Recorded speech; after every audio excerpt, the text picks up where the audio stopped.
before the serpent slithered into Eden, before Lucifer fell like lightning from heaven. There was a rebellion, ancient, obscure, and buried in time. A being betrayed God first, and it wasn't Lucifer. Who was this forgotten rebel, and why has their story been hidden until now? Welcome to Bible Stories, where we dive into the mysteries hidden beneath the surface of Scripture. Today's episode uncovers a chilling truth, a betrayal far older than Eden, a cosmic rebellion that occurred before time as we know it. Most people think Lucifer was the first to oppose God, but what if we told you there was someone before him, an ancient being who defied the divine order not out of pride, but out of desire, to create without permission? This is a story hidden between the lines of ancient texts, Jewish mysticism, and early Christian writings. Stay with us as we uncover the first to betray God. Before Genesis, before the beginning, the hidden realm beyond Genesis, before there was light, before the earth had form, before the angels were sent into ranks and choirs, and long before man ever walked in the garden, there was existence, not in the way we understand it, bound by time, space, and matter, but an eternal plane of divine order and perfect unity. This was the realm of the Elohim, the divine assembly, those who existed with God before creation itself. And it is in this hidden realm before Genesis opens its first line that the first fracture occurred. Not Lucifer's rebellion, no serpent, no garden, no temptation, something even older. A betrayal cloaked so deep in primordial time that only whispers remain in apocryphal texts, buried traditions, and cryptic allusions found in the folds of Scripture. God, the Eternal One, who needs no origin and exists beyond time, dwelt in unapproachable light. Yet, within that light, he was not alone. Ancient Hebrew traditions, early Christian mysticism, and Second Temple literature point toward a divine counselor, heavenly host that partook in his will. The book of Job speaks of the sons of God who shouted for joy at creation. The Psalms hint at a divine assembly, and even Genesis echoes this shared presence when God says, "Let us make man in our image." These beings were not equal to God, but were endowed with delegated authority, dwelling in the proximity of his glory. They were watchers, stewards, princes of realms not yet formed. Among these ancient beings was one who is barely remembered, his name erased from canonical record, surviving only in cryptic fragments such as the book of Jubilees, the writings of Enoch, and echoes among the Gnostics. He was not Lucifer, nor one of the archangels known today. He was not cast down for pride or ambition, but for something more insidious: disagreement. Not rebellion in open defiance, but divergence in vision, a silencism in the mind of one who stood closest to the divine will. He questioned God's plan to create time-bound, fragile beings to weave the infinite into the finite. He saw the coming of humanity not as a marvel, but as a threat to the purity of the divine order. This being, whom some ancient mystics referred to as Azazel, did not fall in fire and war like Lucifer. His betrayal came in the form of withdrawal, a refusal. When the divine command went out to prepare the heavens for creation, to fashion the layers of the cosmos, the elements, the dimensia, he refused his role, not out of hatred, but out of what he believed was conviction. In his eyes, the creation of man, with free will and the capacity for both good and evil, was a dangerous gamble. He saw the future before it was written: war, death, suffering, rebellion. He feared the corruption of the heavenly order, the polluting of spirit with flesh, and so he rejected God's plan. But in doing so, he rejected God himself, because to stand apart from the divine will is to rebel, even if done in silence. This betrayal, though not recorded in the mainline scriptures, was preserved in hidden traditions. The Book of the Watchers, part of the Book of Enoch, speaks of those who descended not but turned their face away from the purpose of creation. These were not the fallen angels who lusted after human women that would come later. No, these were the ones who refused to descend in the first place, the passive rebels, the unseen.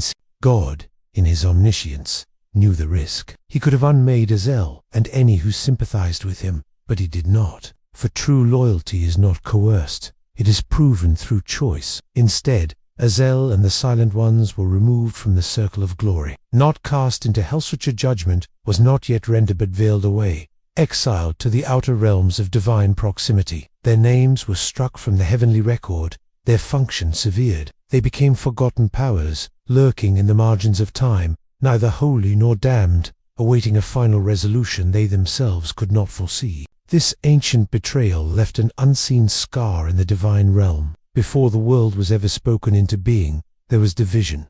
Not chaos, but disharmony. It set the stage for everything that would follow. When Lucifer did rise in his pride, he rose in a realm already marred by precedent. When man was tempted, he entered a creation already touched by prior disobedience. The fall of man was not the first fall, it was a repetition, a manifestation of an older rejection. Azul's betrayal did not bring fire or war, it brought silence, a severance from unity that would echo through every act of rebellion to come. The early church fathers debated whether all disobedience must be active, but mystics, particularly in Syriac and Ethiopian Christian traditions, maintain that apathy in the face of divine will is itself the greatest betrayal. Azel represents this terrifying possibility that betrayal can occur without action, without rebellion, without words. It can happen in the stillness of resistance, in the quiet withholding of worship, in the choice to not participate in God's plan. The ramifications of this first betrayal seeped into the structure of creation. When the firmament was formed, it was not entirely pure. When the stars were set in place, they were dimmed by the memory of those who refused their calling. Even the angels who did obey knew what had transpired. The divine realm had been altered. Creation, though beautiful, now bore a flaw not in its design, but in its history. And though humanity would never know the full truth, echoes of this ancient fracture would haunt every age. In Genesis, we read that darkness was over the face of the deep. What was that darkness? Was it mere absence of light? Or was it the lingering veil of something older, something unresolved? Before God said, "Let there be light," he hovered over the void. Was that void a place, or was it a scar, a space left behind by those who turned away? Hazel's absence left a gap in the heavens, and God chose to move forward nonetheless. He chose to create, knowing some would betray him, and perhaps that is the deepest mystery of all. God's love is not blind. He saw the first betrayal, the first wound, and still he created.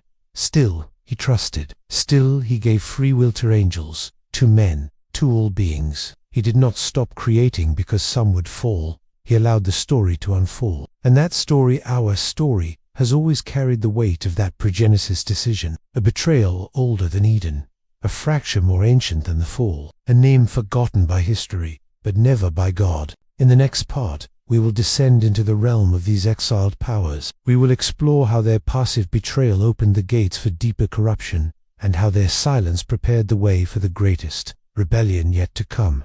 The defiance of Lucifer, the exiled ones, echoes in the shadows of creation. The betrayal of Azel and the silent withdrawal of the early divine beings did not end with their exile. It became a dormant seed, planted deep within the foundation of reality. Though cast out from the immediate presence of God, these exiled ones were not yet judged. Their existence continued, hidden beyond the veil, in what ancient writings referred to as the outer darkness, not hell, but a liminal place outside divine communion, a waiting room of eternity, where the air was still heavy with former glory, and their silence echoed like thunder through the halls of heaven. As the cosmos unfolded and the celestial order was arranged, the rift caused by the first betrayal became a scar in the divine matrix. The heavens were divided into realms of authority, principalities, dominions, and thrones, all functioning in harmony with the Creator's will. But somewhere just beyond, in the shadows of these celestial domains,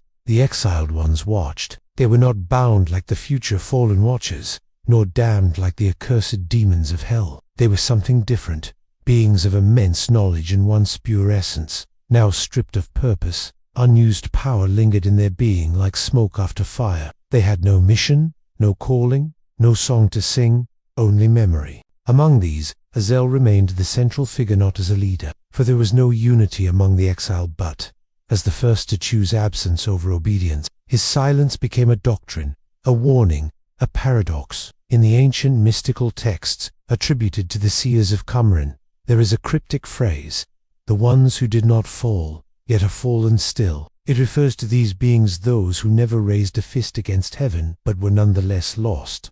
Their punishment was not wrath, but yet irrelevance is intolerable to creatures born of divine proximity. And so, their watching turned to brooding. When Lucifer rose, his rebellion found fertile ground not only in his own pride, but in the cosmic precedent that Azel had set. Lucifer's fall was different. It was loud, defiant, a war in heaven. But it came after millennia of divine history in which the first betrayal had already opened the door. Azael and his kin did not cause Lucifer's rebellion, but they had weakened the unity of the heavenly host. They had fractured the shield. What had once been unbreakable now had a seam. And the enemy of unity is never isolated action, it is cumulative erosion. This is the mystery few theologians dare to entertain.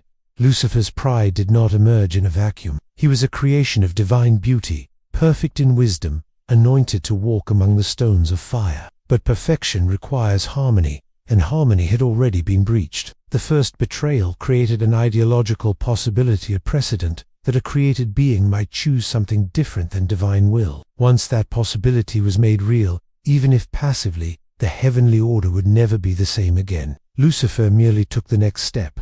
There is a chilling detail in some of the oldest mystical texts, that before Lucifer declared his rebellion, he consulted with the exiled, not to learn from them, for they had no glory left to teach but to observe, to study what became of those who turned away. The silence of Azel became the mirror in which Lucifer measured his own decision. If exile was the price of refusal, he would instead choose dominance. He would not be forgotten, like Azel he would be worshipped. And so, the second betrayal of heaven was not born purely from arrogance, it was a response, a reaction to a prior breach. The rot had begun long before Lucifer ever spoke. But the influence of the exiled ones did not end there. After the fall of Lucifer, and the eventual fall of man, a strange reality unfolded. Humanity, fragile and ignorant, became the new battlefield of spiritual conflict. And here, in this vulnerable arena, the exiled ones found a new opportunity. They could not descend like the Watchers, for they had no divine sanction. They could not possess or destroy like demons,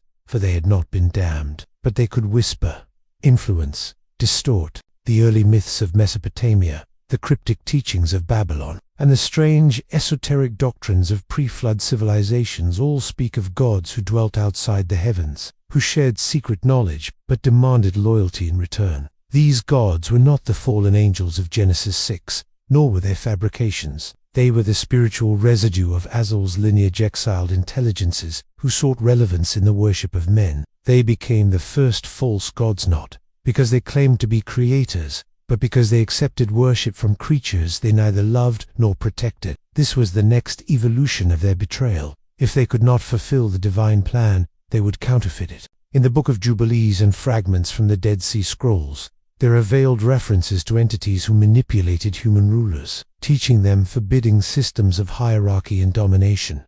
These were not merely fallen watchers. They were older, more subtle, more patient. While the fallen angels corrupted flesh, the exiled corrupted mind. The great civilizations that rose before the flood, Atlantis in myth, Eridu and Kish in archaeology, were built not just on human ambition, but on the guidance of beings who had once stood in the light. Their knowledge was profound, their power impressive. They taught astronomy, music, metallurgy, but, unlike the Watchers, they did not seek brides or offspring. Their goal was different. They sought only worship. They craved reverence as a substitute for purpose. They were no longer divine but demanded divinity, and through this imitation of godhood, they infected the world with the spirit of self-exaltation. Not the overt pride of Lucifer, but the quiet corruption of dependence on anything other than the true Creator. God, in His justice, allowed these things for a time. Humanity was given the freedom to choose whom it would follow. But in every age, a remnant remembered. A few knew that the gods of the nations were not creators, but exiles, that their silence in heaven had become manipulation on earth. And when God called Abraham, when He birthed Israel, it was not just to create a chosen people, it was to reclaim creation from the influence of the exiled ones. Throughout Scripture, references to other gods are not merely rhetorical. They are spiritual powers, beings with ancient origins and dangerous motives. In Deuteronomy, God declares that the false gods are Shiddim, spiritual entities once divine, now outside His will. The psalmist speaks of God judging among the gods, reminding them that they will die like men. These are not idols of stone but the spirits behind them, the echoes of Azel's legacy, the first to turn away, the first to desire autonomy, the first to betray not with violence, but with refusal. Even in the New Testament, Paul acknowledges that we wrestle not against flesh and blood, but against principalities and powers in heavenly realms. These powers are not new. They are ancient. Their roots trace back to a time before Genesis, before Eden, before the serpent ever whispered in the garden. They were already there, and so the story unfolds. The first betrayal was not loud, it was not dramatic, but it was devastating, because it made every betrayal after it possible. It set the tone for a cosmos where free will could choose against God and where silence could be louder than defiance. And the exiled ones, having lost their voice in heaven, found it among men. They did not lead open rebellion, but they whispered behind every throne, every altar, every false truth. In the next part, we will follow how these ancient exiles shaped the spiritual history of humanity from Babel to Babylon, from Egypt to Rome, and how their influence will return in the final days, as foretold in prophecy. For though their names are forgotten, their ambitions remain, and their final act is still to come. Thrones of dust.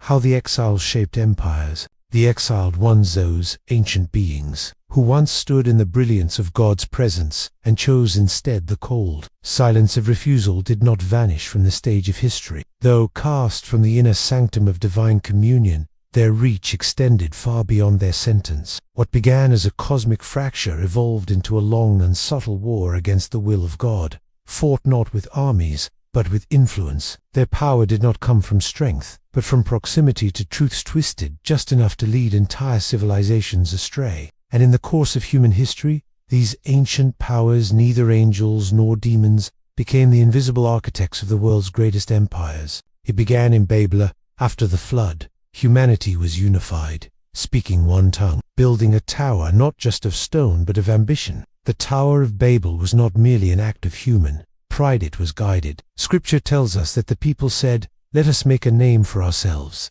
a phrase that reveals more than simple ego. In the ancient Semitic understanding, names were gateways of identity, often given by divine beings to designate purpose or calling. To name oneself was to sever dependence on God, and someone had planted that idea. The Book of Jubilees and other early Jewish texts hint that watchers, not the fallen ones of Genesis 6, but other spiritual forces, had begun whispering to mankind again after the flood. Though the original watchers had been bound in chains, the exiles from before time remained free. In Babel, they found a new chance to finish what had begun before the deluge, to reroute worship away from God and onto systems, structures, and rulers. The tower was not just a building, it was a ziggurat, a stairway meant to connect heaven and earth on human terms. It was an artificial Eden, a man-made mountain of divine access. But God intervened not because he feared man's progress, but because he saw where the influence was leading. He scattered the nations, confused their tongues, and divided the spiritual inheritance of the earth. Deuteronomy 32 reveals the mystery.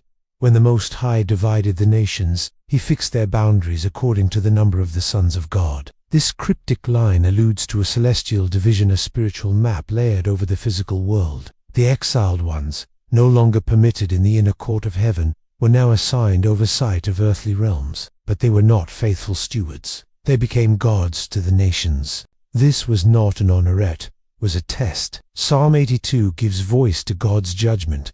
God has taken his place in the divine council. In the midst of the gods he holds judgment. He rebukes them. You are gods, sons of the Most High, but you shall die like men. These gods are not metaphors, they are spiritual beings, once part of the divine order, now corrupted by centuries of false worship. Their thrones were built on dust, and yet they ruled like tyrants, shaping the civilizations of men into distorted echoes of their own rejection. In Egypt, we see gods of the sun, moon, and river, each a mask for the old exiles. Pharaoh, exalted as divine, became their vessel. The book of Exodus is not merely a national liberation, it is a cosmic confrontation between Yahweh and the powers that masqueraded as deities. Every plague was a strike against a specific Egyptian god, each one a judgment against an ancient entity who had led people into darkness. God was not just liberating Israel, he was unmasking the exiles. In Mesopotamia, these beings became Marduk-ish, Enlil, fragments of once pure glory now clothed in blood rituals and empire. In Canaan,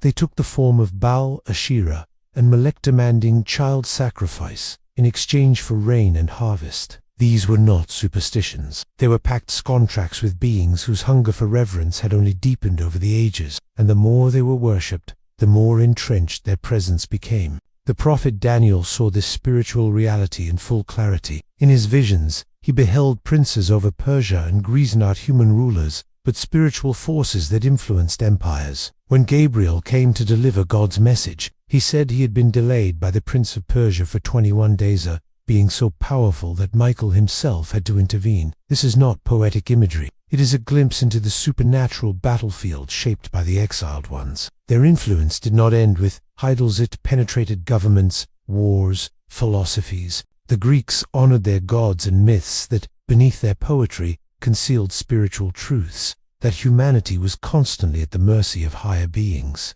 The Romans institutionalized this into empire. Caesars became sons of gods. Temples became propaganda centers, and conquest was equated with divine favor. But behind these thrones were not just political ambitions. There were ancient powers, hiding in marble and myth, whispering the same temptation that began before Genesis.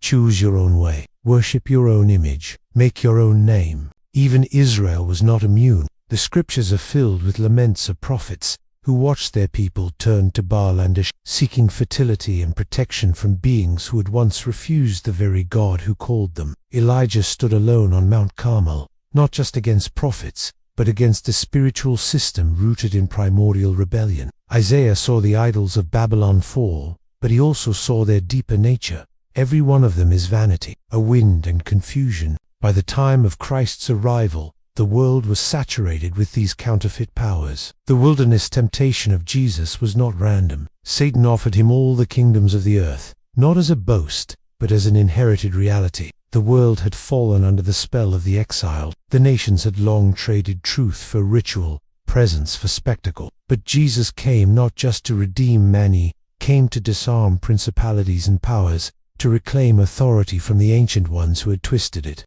And yet, even after the resurrection, their influence did not disappear. Paul warned that the God of this world has blinded the minds of unbelievers. John wrote that the whole world lies in the power of the evil one.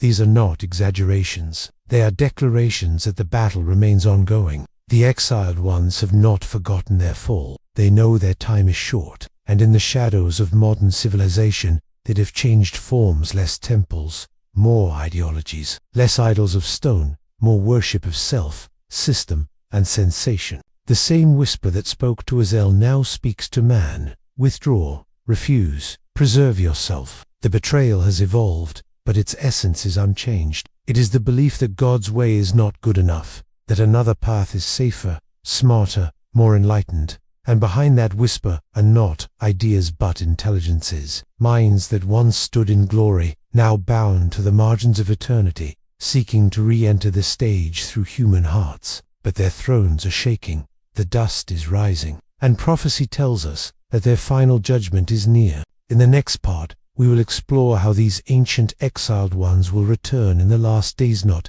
as gods of old, but as the spiritual force behind the final global rebellion. We will look into Revelation, apocalyptic visions, and what happens when the first betrayers face the one they once refused. The story that began before time is not yet finished. Though the exiled ones were cast out of divine presence before the foundations of the world were laid, though their influence scattered into the forgotten mythologies and ancient altars of crumbling empires, their purpose has not been lost. The betrayal that began in silence will culminate in a final uprising, catastrophic return in the last days of human history. They are not merely remnants of the past, they are shadows waiting for alignment, and prophecy tells us that day is coming. The book of Revelation, with all its symbolism, horror, and divine majesty, gives us a key to unlock the role of these ancient exiles. It is not merely a vision of plagues and trumpets. It is the unveiling, the apocalypsis of what has always been there, unseen. John does not introduce new characters. He reveals the masks of old ones. Behind the beast, the false prophet, and the whore of Babylon are the same intelligences that guided Babel, Egypt, Greece, and Rome's spirits that once held divine offices, now united in a final bid to oppose the Creator. In Revelation 12, a war breaks out in heaven, a cosmic upheaval. Michael and his angels fight against the dragon, and the dragon is cast down. Many read this as a past event, the fall of Lucifer. But the text presents it in apocalyptic future tense, because it is a repetition of a pattern that began with Azel, the rejection of God's sovereignty. But this time, it is not passive. It is violent, total, and final. The exiled ones, who once refused to participate in God's plan for humanity, now conspire to destroy it altogether. They gather the kings of the earth. They inspire false prophets. They resurrect old ideologies under new names.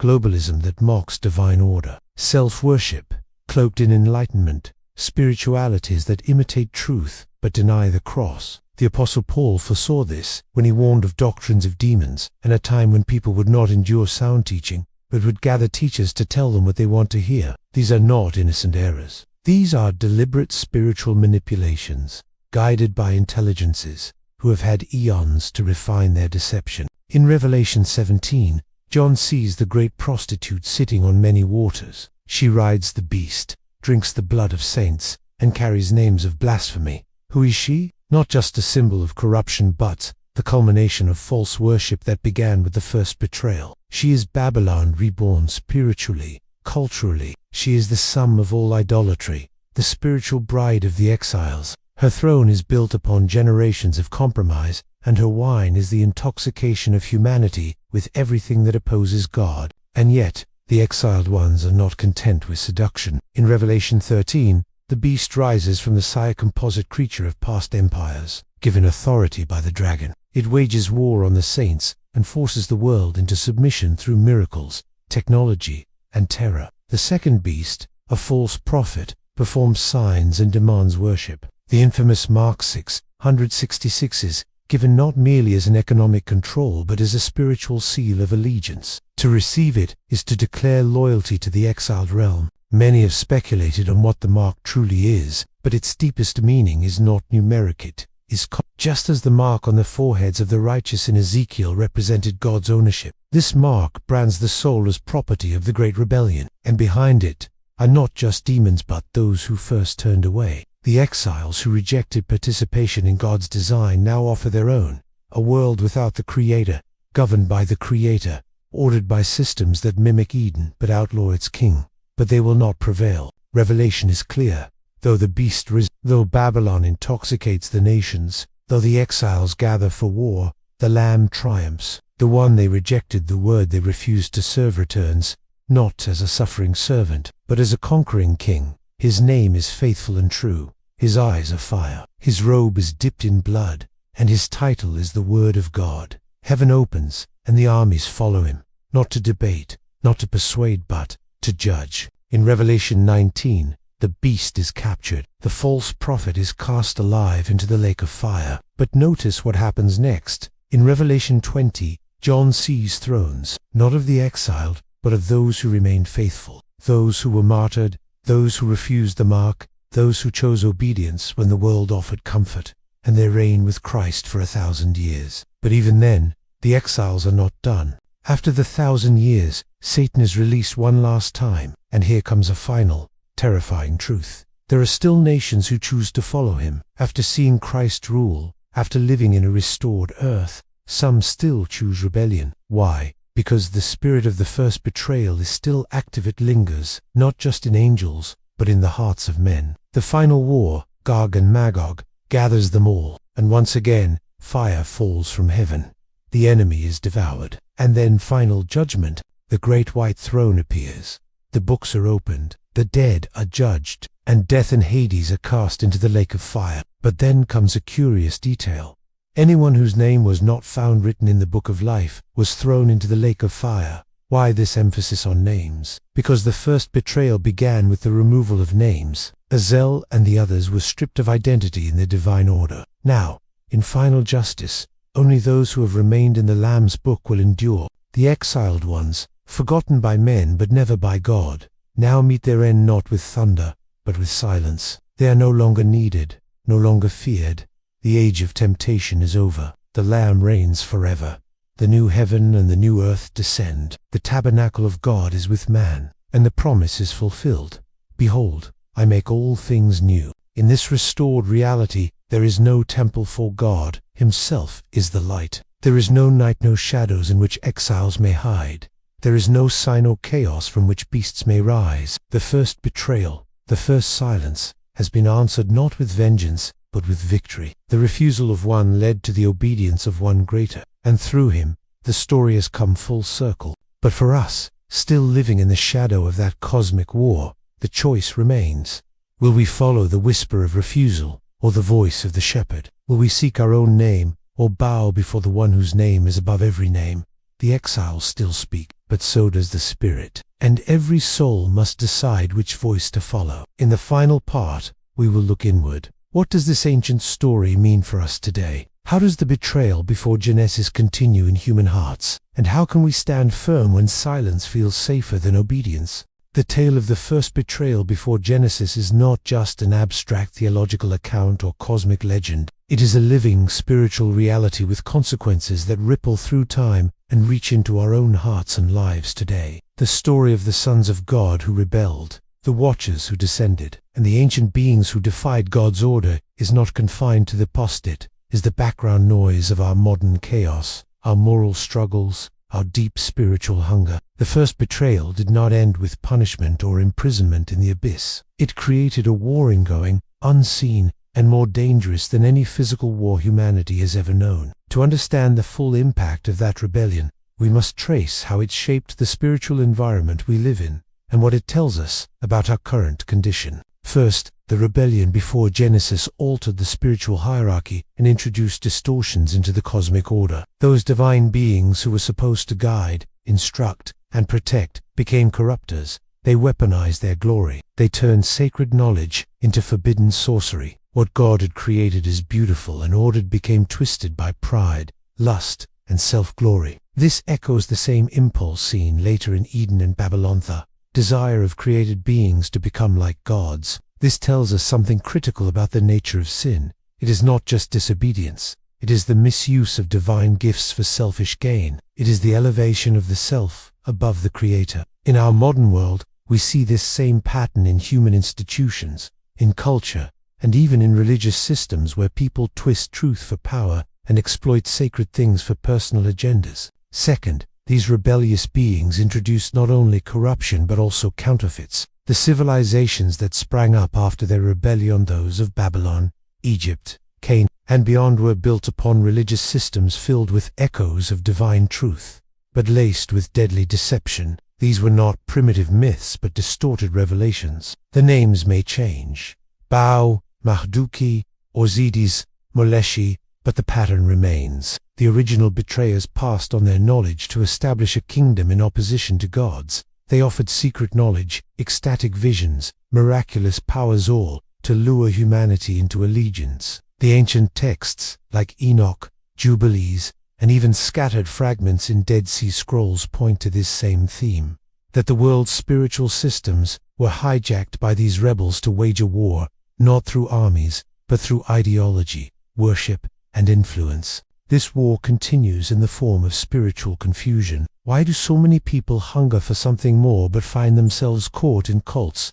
mysticism, and counterfeit gospels? Why do even churches sometimes fall into the trap of manipulation, greed, or pride? The shadow of that first rebellion hangs over every institution. The fallen sons of God were imprisoned, but their influence lingers. Demonic forces, deceiving spirits, and spiritual wickedness in high places continue the mission of their predecessors. Too blind to seduce, to draw humanity away from the one true God. As the Apostle Paul warned, for our struggle is not against flesh and blood, but against the rulers, the authorities, the powers of this dark world, and the spiritual forces of evil in the heavenly realms. This war is not metaphorical. It is as real as breath, and it began before Genesis. And yet, even in this darkness, the ancient betrayal highlights something greater, the character of God.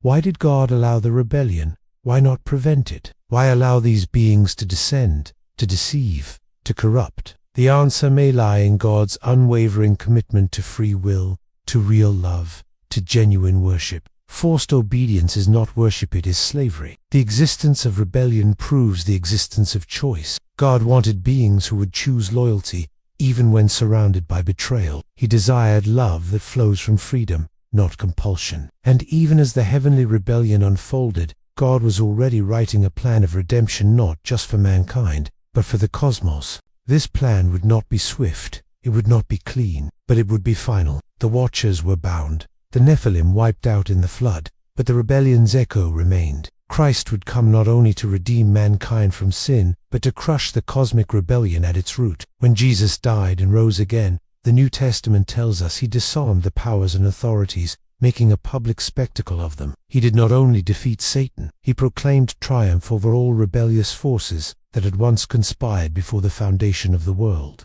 In Peter's epistle, we are told that Christ went and preached to the spirits in prison, a cryptic but powerful image of Jesus declaring victory to the fallen Watchers themselves, those held in gloomy chains since the dawn of human time. So, what does this mean for us now? It means that the war continues, but we fight from a position of victory. It means that the darkness is ancient, but the light is eternal. It means that your personal spiritual battles are not random. They are part of a much older, deeper conflict. When you resist temptation, when you pray, when you walk in truth, you are joining the side of God in the cosmic war that began before Genesis. Your decisions echo into the spiritual realm. Your obedience counters the ancient betrayal. You are not just a believer, you are a warrior in the age-old resistance against the corruption of creation. Finally, this ancient story should humble us. The first betrayers were not weak or ignorant. They were glorious, radiant, divine.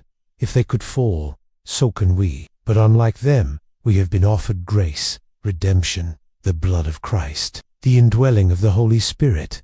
We do not walk alone. The same God who cast down the rebels, who judged the flood, who scattered Babel, is now the God who calls us sons and daughters. The story is not just about those who betrayed God. It is about whether we will be faithful in the face of their legacy. In the end, the most important question is not who was the first to betray God.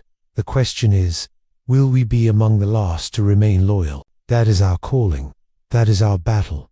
That is our destiny. The rebellion before Genesis was only the beginning. The war is not over, but the end has already been written. As we've journeyed through the unseen realms before Genesis, say through the divine counsel, the rebellion of wisdom, and the forging of forbidden creation, we are left with a haunting question. What happens when even heaven is divided? The scriptures don't spell everything out, but the clues are there, if you know where to look. So what do you think? Was this rebellion truly before Lucifer's fall? Let us know in the comments, and don't forget to like, subscribe, and share if you found this revelation powerful. Until next time, stay alert, because sometimes the oldest betrayers are the ones we forgot to fear. This is Holy Bible Stories, where the truth is never just on the surface.